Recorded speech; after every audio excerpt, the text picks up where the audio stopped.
Welcome to the Banker Lamp. Please enjoy the video. In this video, I will compare VSCode versus Neovim. Let's dive into their core functionalities. Visual Studio Code, often called VSCode, is a robust, modern integrated development environment, or IDE, offering a rich graphical user interface. Neovim, on the other hand, is a powerful, highly customizable text editor built for the terminal, known for its speed and efficiency. We'll explore their strengths and weaknesses to help you make an informed choice for your development needs. When it comes to features, VS Code shines with its intuitive graphical user interface, offering out-of-the-box debugging, integrated Git control, and a massive extension marketplace with over 40,000 extensions.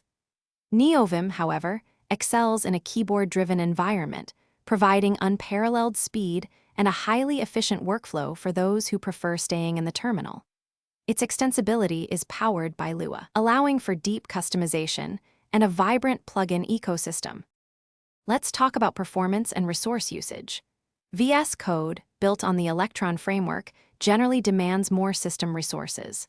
For instance, it might consume several hundred megabytes of RAM, especially with many extensions or large projects open. Neovim, conversely, is incredibly lightweight and fast.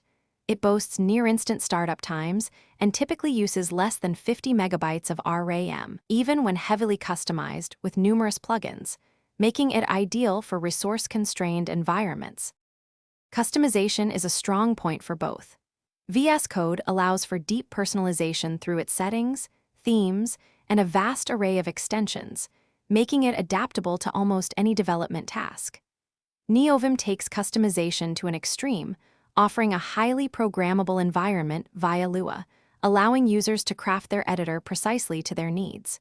Both editors benefit from large, active communities, providing extensive support and a wealth of shared configurations and plugins. Ultimately, your choice hinges on your preferred workflow.